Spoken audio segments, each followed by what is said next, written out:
योगिनी एकादशी का व्रत आषाढ़ मास के कृष्ण पक्ष की एकादशी तिथि को मनाया जाता है। यह एकादशी आरोग्य, सौंदर्य, पाप मुक्ति और मोक्ष प्रदान करने वाली मानी गई है। इस व्रत के विषय में पद्म पुराण में भी विस्तार से वर्णन मिलता है। यह व्रत स्वर्ग एवं धरती दोनों ही लोकों में पुण्यदायक माना गया है। इसकी व्रत कथा इस प्रकार है। प्राचीन काल की बात है। अलकापुरी नामक नगर में कुबेर नाम के एक राजा राज्य किया करते थे। वे भगवान शिव के परम भक्त थे और प्रतिदिन शिव की पूजा अर्चना कर उनका अभिषेक किया करते थे। उनके राज दरबार में हेममाली नामक एक यक्ष पुष्पों का दायित्व निभाता था। उसका कार्य था मंदार वन से प्रतिदिन पुष्प लाकर भगवान शिव को अर्पित करना। हेममाली एक दिन की बात है कि मंदार वन से पुष्प लाकर सीधे दरबार जाने की बजाय अपनी सुंदर पत्नी विशालाक्षी के साथ रति क्रीड़ा में लिप्त हो गया और पूजा के समय पुष्प नहीं पहुंच सका। राजा कुबेर को जब यह पता चला तो वे अत्यंत क्रोधित हो गए। उन्होंने श्राप दे दिया, हे दुष्ट, तू अपने कर्तव्य को भूल गया है, इसीलिए तुझे कोढ़ रोग होगा और तू मृत्यु लोक में जाकर अत्यंत दुख पाएगा। राजा के श्राप से हेममाली तुरंत ही कुष्ठ रोगी बन गया और मृत्यु लोक में गिर गया। वह एक घने वन में रहने लगा। वहां वह अत्यंत दुख और कष्ट से पीड़ित हो गया।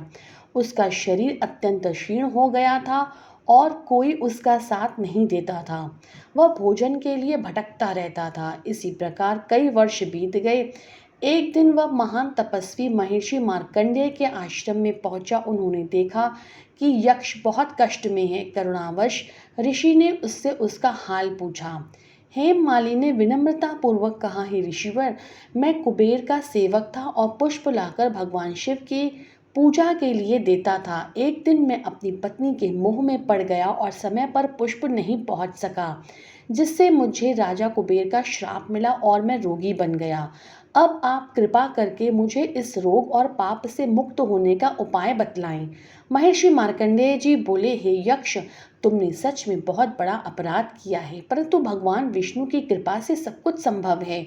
अब तुम आषाढ़ कृष्ण पक्ष की योगिनी एकादशी का व्रत विधि पूर्वक करो। यह व्रत समस्त पापों का नाश करने वाला है और मोक्षदायक है। हेममाली ने ऋषि की आज्ञा अनुसार योगिनी एकादशी का व्रत विधि पूर्वक किया। उसका कुष्ठ रोग दूर हो गया। वह पुनः सुंदर रूप में लौट आया और विष्णु भक्ति में लीन हो गया। अतः योगिनी एकादशी का व्रत कर्म दोष, पाप और रोग से मुक्ति दिलाता है। यह व्रत कायिक और मानसिक शुद्धि प्रदान करने वाला है। भगवान विष्णु की भक्ति से जीवन के सभी कष्ट कट जाते हैं। यह व्रत 84 लाख योगिनियों से मुक्ति का मार्ग प्रदान करता है। इस व्रत की विधि इस प्रकार है कि इसकी तैयारी दशमी तिथि से ही आप आरंभ कर दें। उसमें दिन में केवल एक बार सात्विक भोजन करें, रात्रि में ब्रह्मचर्य का पालन करें और मानसिक रूप से व्रत का संकल्प लें। इसकी पूजा विधि के लिए प्रातःकाल ब्रह्म मुहूर्त में उठकर स्नान करें। भगवान विष्णु की मूर्ति या चित्र को गंगा जल से स्नान कराएं। पीले वस्त्र अर्पित करें। चंदन, पुष्प, धूप, दीप, नैवेद्य और तुलसी पत्र से पूजन करें। ओम नमो भगवते वासुदेवाय मंत्र का 108 बार जाप करें। श्री हरि विष्णु सहस्त्र नाम, विष्णु अष्टोत्तर नामावली या गीता का पाठ करें। दिन भर उपवास रखें। निर्जर या फलाहार व्रत किया जा सकता है। रात्रि में जागरण करें और भजन कीर्तन में विष्णु लीला का चिंतन करें। इस व्रत के नियम में चावल, गेहूं, दाल, मसूर, प्याज, लहसुन, तामसिक भोजन वर्जित है। मांसाहारी भोजन, मदिरा, झूठ, वाद विवाद, क्रोध, निंदा से दूर रहें। ब्रह्मचर्य का पालन करें। भगवान विष्णु को तुलसी दल अवश्य अर्पित करें, किंतु उस दिन तुलसी पत्र तोड़ना नहीं चाहिए। मन, वाणी और शरीर को संयमित रखें। इस दिन अगर आपको रोग मुक्ति से उपाय करना है तो तुलसी के 11 पत्तियों को जल में डालकर भगवान विष्णु को अर्पित करें और फिर वह जल पी ले, रोगों से राहत मिलेगी। पापों के शुद्धिकरण के लिए तुलसी के समक्ष दीपक जलाकर ओम नारायण नमः का 108 बार जाप करें। धन वृद्धि के लिए भगवान पीले पुष्प अर्पित करें और श्री नमो भगवते वासुदेवाय मंत्र का जाप करें। मनोकामना पूर्ति हेतु गाय को हरा चारा खिलाएं और ब्राह्मण को पीले वस्त्र दान करें। कायिक शुद्धि के लिए गंगा जल में डालकर स्नान करें, तुलसी पत्र मिलाकर स्नान करें और शरीर पर हल्दी का उपटन लगाएं। इसके पारण के लिए द्वादशी तिथि के दिन सूर्योदय के बाद शुभ मुहूर्त में करें।